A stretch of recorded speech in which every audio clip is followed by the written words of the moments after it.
Okay, so now we get to the part where Jesus gives his woes to the Pharisees. There was a portion of this earlier in Luke, but here in Luke, right after he gives his riddle, how is he then his son?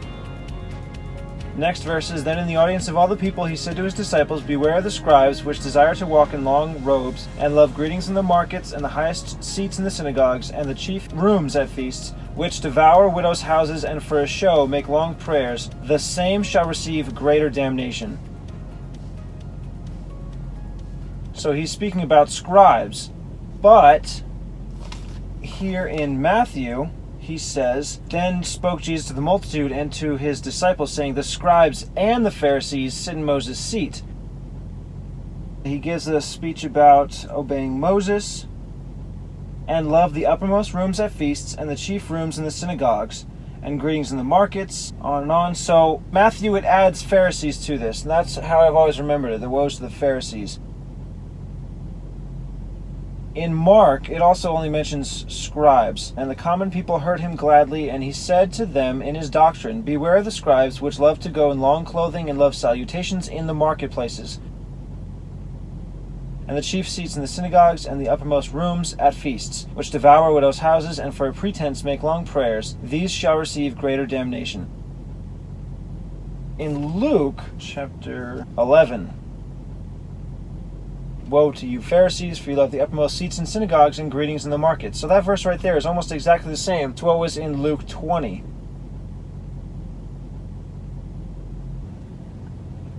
Beware the scribes which desire to walk in long robes and love greetings in the markets and the highest seats in the synagogues and the chief rooms at feasts. Does he say this twice? If he does, I could leave it in both places, but then, like when he's speaking about divorce, it would be a hassle to figure out all the different places, to read them all separately to get the gist of everything he's saying that he has a problem with concerning the actions of the scribes and the Pharisees. So I am going to put them all together, including what was mentioned earlier in Luke.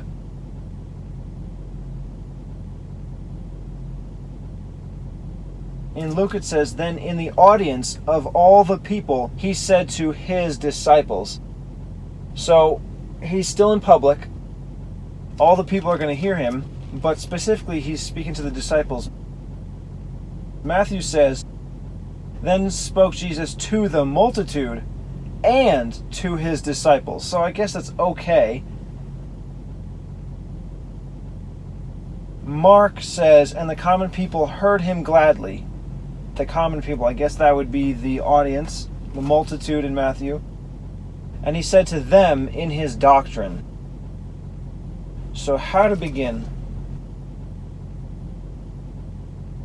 I think I should have the common people heard him gladly, because it was the scribes and the Pharisees who dared not ask him any more questions, but everyone else who didn't have a problem with him were okay with whatever he was saying. So I think I'm just going to throw that in here first. Then the common people heard him gladly. They're not asking him any more questions, but they're listening. And then I'll have, and in the audience of all the people spoke Jesus to the multitude.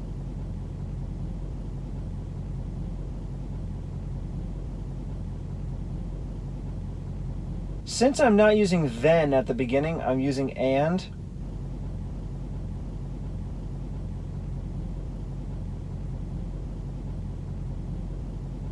I don't think I should have spoke before Jesus. You could say then spoke Jesus. But if you start with and, it would have to be and Jesus spoke.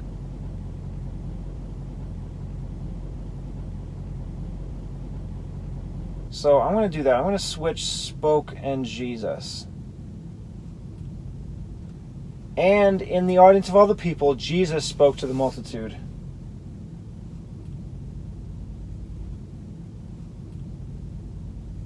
And to his disciples.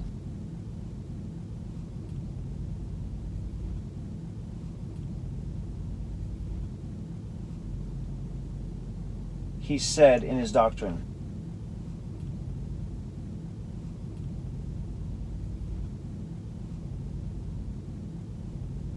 And to his disciples. Yeah, I can do that. And is Matthew only.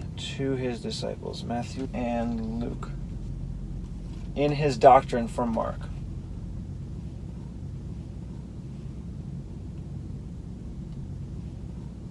Saying from Matthew.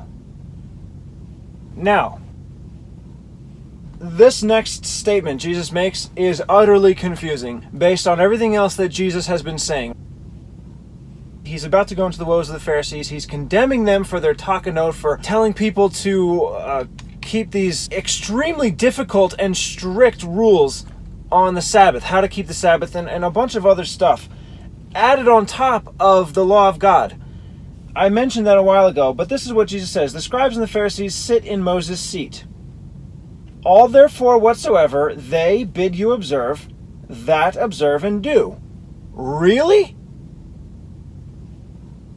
Did Jesus really say, whatever the Pharisees tell you to do, do it?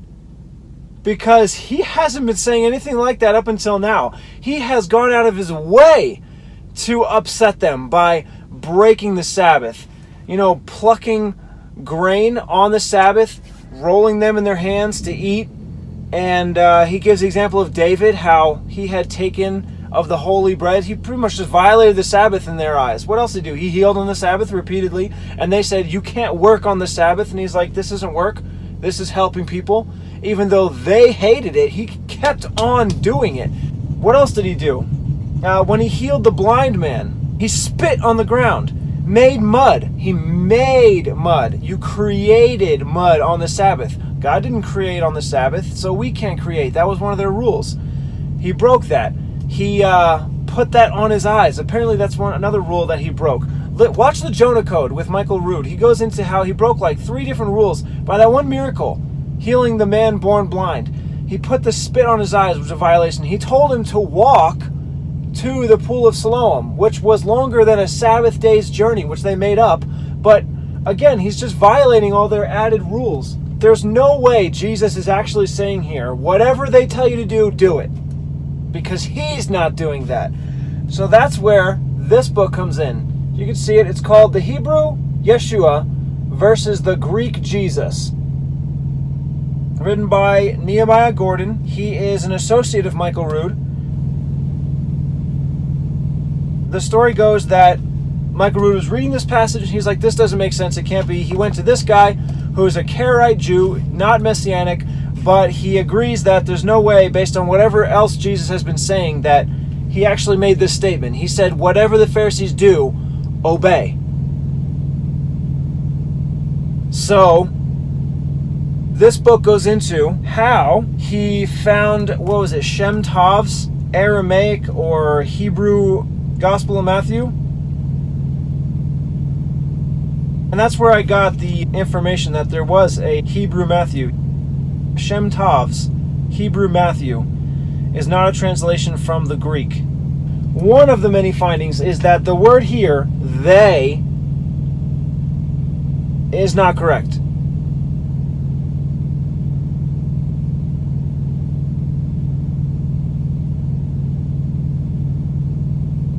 I know I'm not retranslating, but I cannot, in honesty, put this writing in here and recommend this as Jesus' words.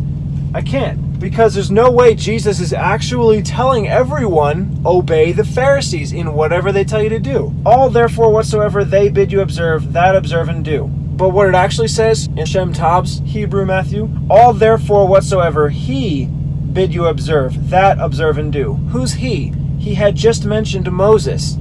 The scribes and the Pharisees sit in Moses' seat. All therefore whatsoever he, Moses, bid you observe, that observe and do. Because Jesus definitely pointed people back to obeying the law. When he healed a blind man, he told him, go to the priests, offer the sacrifice that Moses commanded you for a testimony to them. So yeah, it makes total sense that Jesus is pointing back to Moses saying, do what Moses told you to do. It makes no sense whatsoever that he's telling them, obey all that the Pharisees do. It's total contradiction, so I'm not putting they. I'm not going to do it. I cannot, in all honesty, continue promoting what I believe is wrong. I cannot do it and still, with integrity, make this available. I don't think there's any other time that I deliberately chose one word over another and I didn't have the other option available from a different gospel. If I had another option, I'd go with, of course, what I believe to be most correct. But here, I don't have another option, but I still think this is wrong. So instead of they, meaning the Pharisees, I'm going to put he, meaning Moses. Matthew only saying, the scribes and the Pharisees sit in Moses' seat. All therefore whatsoever he